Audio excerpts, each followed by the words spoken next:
আসসালামু আলাইকুম সবাইকে। আজকে আমরা দেখব জাভাস্ক্রিপ্ট দিয়ে কীভাবে একটা সিম্পল ক্যাপচা ক্রিয়েট করা যায়। এই যে আমি একটা ক্যাপচা ক্রিয়েট করে রাখছি এবং যতবার আমি কী করব, যে রিফ্রেশ বাটনে ক্লিক করব, আমাদের যে ভ্যালুটা কী হয়েছে আপডেট হতেছে। এবং যদি আমি এই ভ্যালুটা কী করি, যে এন্টার ক্যাপচার এখানে আছে, এটা টাইপ করে দিলাম এবং সাবমিটে প্রেস করব। এই যে সাবমিটে প্রেস করলাম এবং কারেক্ট ভ্যালু, এবং আমি যদি কোনো ভুল ভ্যালু টাইপ করি এবং সাবমিটে প্রেস করি, তাহলে কী আসবে, ট্রাই অ্যাগেন।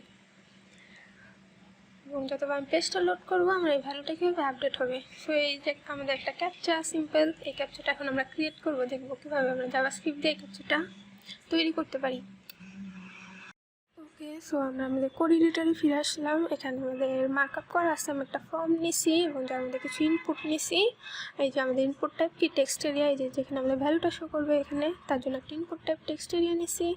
এবং তার নিচে আরেকটা, যে এখানে রেজাল্টটা শো করবে, রেজাল্ট টাইপ করব, তার জন্য আরেকটা ইনপুট টাইপ নিছি এবং দুটা বাটন নিছি, রিফ্রেশ অ্যান্ড সাবমিট নামে। সো এই ছিল আমাদের ছোট্ট একটু মার্কআপ। সো আপনারা করে নেন মার্কআপটা। আমি এখন প্রোগ্রামিং করব, স্ক্রিপ্ট লিখলাম, স্ক্রিপ্ট, এবং দুটা ভ্যারিয়েবল নিলাম, ভাড়া এক্স অ্যান্ড নাম, অ্যান্ড আমি একটা ফাংশন নিলাম, function refresh captcha.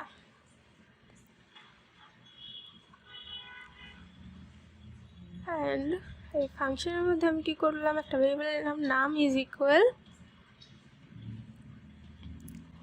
1 2 3 4 5 6 7 8 9 0 and capital কিছু letter A B C D E F G H I J K L M N O P Q R S T U V W X Y Z and কিছু small letter নিলাম, and A B C D E F G H I J K L M N O P Q R S T U V W X Y Z।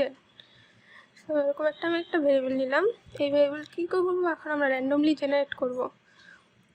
So এই যে যতবার আমরা refresh করব, এই text এরিয়ায় কী করবে, ভ্যালুটা শো করবে। এখান থেকে কিছু ভ্যালু কী করবে, শো করবে, র্যান্ডমলি জেনারেট হবে। সো আমি কী করলাম, এখন ভ্যারিয়েবলটা র্যান্ডমলি জেনারেট করব। সো আমি কী করলাম, এক্স ইজ ইকুয়াল নাম and math dot floor math dot random multiple by যে নাম আছে, নাম এই যে ভ্যারিয়েবলটা আছে তার ভ্যারিয়েবল ডট লেন্থ, এর মধ্যে যতগুলো লেন্থ থাকে সবগুলো কী করলাম, র্যান্ডমলি জেনারেট করব আমি। সো এই ছিল। এখন আমি কী করবো, যে আমি চাইতেছি আমাদের যে ভ্যারিয়েবলটা আছে, এই ভ্যারিয়েবলটার মধ্যে থেকে কিছু এলিমেন্ট আমার টেক্সটে শো করবে। তার জন্য আমি কী করতে পারি, আমি একটা লুপ নিতে পারি। সো আমি একটা লুপ নিলাম, for variable I is equal 0 and I less than 6 and I plus plus। এবং এখানে কী করবো, এখানে এসে আমি কী করবো, x is equal x plus আমাদের যে এটা আছে এটা কপি করি, র্যান্ডম নাম্বার, এটা পেস্ট। এখন আমাদের এটা কী করবে, আমাদের যে ভ্যারিয়েবলটা আছে, এই যে ভ্যারিয়েবলটার মধ্যে থেকে কিছু এলিমেন্ট আমাদের প্রিন্ট করবে। এখন আমি রিফ্রেশ করতেছি, কিছুই আসতেছে না, কারণ আমি কি এখনও আমাদের যে টেক্সটে আছে এখনও কিছু পাঠাই নেই, মানে আইডিটা আগে ধরতে হবে। তো এখানে আগে পাঠাই দিই আগে। তার জন্য আমি যেটা করবো সেটা হলো, যে আমাদের যে ফর্ম আছে, এই যে ফর্ম F1 ডট, এই ফর্মের মধ্যে যে নেম আছে T1 ডট ভ্যালু, এর ভ্যালু ইজ ইকুয়াল এক্স, এর ভ্যালু কি এক্স। এখন এটা আমি কী করবো, রিফ্রেশ ক্যাপচাটা আমি যখন রিফ্রেশ বাটনে ক্লিক করব, সো অন ক্লিক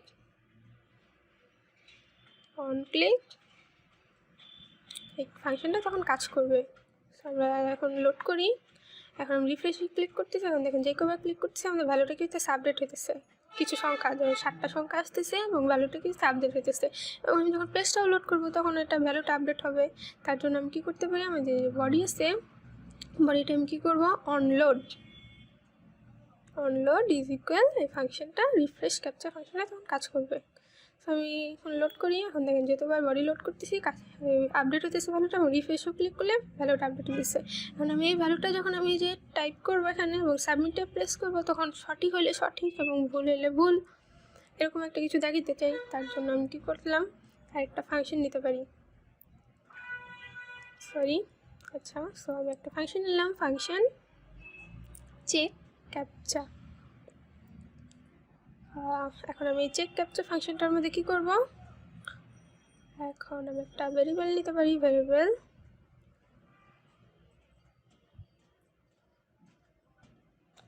একটা ভেরিয়েবল নিলাম, variable check is equal document dot get element by ID. আমাদের আইডিটা কি, এই যে দেখেন রেজাল্ট, এই যে টাইপ করবো এর আইডিকে নিয়েছি রেজাল্ট ডট ভ্যালু, এই মানে রেজাল্ট এরিয়ার মধ্যে যেই ভ্যালুটা থাকে তাকেই করলাম ধরে নিলাম, সো রেজাল্ট ডট ভ্যালু। এখন আমি কি করব, আমাদের যেই টেক্সট এরিয়ার যে ভ্যালুটা আছে সেই ভ্যালুটা যদি আমাদের কি রেজাল্ট এরিয়ার ভ্যালু সমান হয় তাহলেই তো সঠিক অ্যান্সার, মানে ভ্যালু কারেক্ট। সো এরকম, তার জন্য আমি একটা কন্ডিশন নিতে পারি, ইফ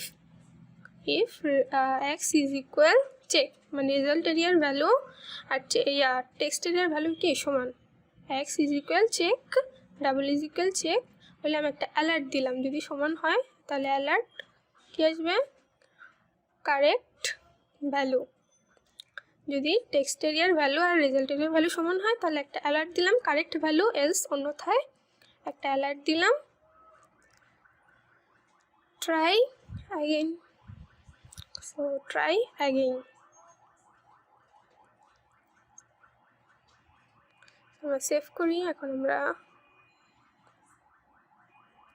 সো এই চেক ক্যাপচা ফাংশনটা কখন কাজ করবে, তখন আমরা কি করব, সাবমিটে ক্লিক করব। সো আমি সাবমিটে যাই, এই যে আমাদের সাবমিট বাটন। এখন কি করব, on click is equal check captcha. So এখন আমরা লোড করি, এখন আমরা এটা টাইপ করলাম এখানে, সাবমিটে ক্লিক করলাম, এই যে কারেক্ট ভ্যালু, এবং আমি যদি কোনো ভুল ভ্যালু টাইপ করি এবং সাবমিটে ক্লিক করি, ট্রাই অ্যাগেন, এই যে ট্রাই অ্যাগেন আসছে। এবং ওকেতে এখন দেখেন আমরা যখন ওকেতে ক্লিক করবো তখন আমাদের এই ভ্যালুটাও আপডেট হবে, এবং আমাদের যে টেক্সট এরিয়া টাইপ যেখানে টাইপ করবো এই ভ্যালুটাও কী হয়ে যাবে, খালি হয়ে যাবে। তার জন্য আমরা যেটা করতে পারি, আমরা এই যে আমাদের যে রিফ্রেশ ক্যাপচা ফাংশনটা আছে এটা যদি আমরা এই যে চেক ক্যাপচার মধ্যে কল করে দিই তাহলে আমাদের কী হয়, ভ্যালুটাও আপডেট হবে। আমরা পেজটা লোড করি, এখন দেখেন আমি এটা টাইপ করলাম আর আমি সাবমিটে ক্লিক করলাম, ওকেতে ক্লিক করলাম, আমাদের ভ্যালুটা আপডেট হয়েছে, কিন্তু আমাদের এটা খালি হইতেছে না। তো এটা খালি করার জন্য আমরা কি করব, রেজাল্ট এরিয়ার ভ্যালুটা খালি করার জন্য এটা কী করলাম, কপি করলাম অ্যান্ড এখানে আইসা এটা paste and document dot get element by ID result dot value কি নাল, এর ভ্যালুটা কী হয়ে যাবে, নাল হয়ে যাবে। যখন ওকেতে ক্লিক করবো এর ভ্যালুটা কী হয়ে যাবে, নাল হয়ে যাবে। সো এটাও কপি করে আবার এলসে দিয়ে দেই, এলসেও সেম। সো এখন আমরা পেজটা লোড করলাম, এই যে দেখেন আমাদের পেজটা লোড করলাম, এখন এটা আমরা করলাম টাইপ করলাম অ্যান্ড আমরা সাবমিটে ক্লিক করলাম অ্যান্ড ওকে, এবং রিফ্রেশে ক্লিক করলে প্রতিবার কিন্তু ভ্যালুটা আপডেট হতেছে, এবং ভুল অ্যান্সার ক্লিক করলে এই যে ওকে, এবং আমাদের রেজাল্টের ভ্যালু কি নাল হইতেছে। সো এই তো ছোটো একটা ক্যাপচা আমরা ক্রিয়েট করলাম জাভাস্ক্রিপ্ট দিয়ে। আপনাদের কারো কোথাও বুঝতে সমস্যা হলে আপনারা কমেন্ট করবেন। ধন্যবাদ সবাইকে।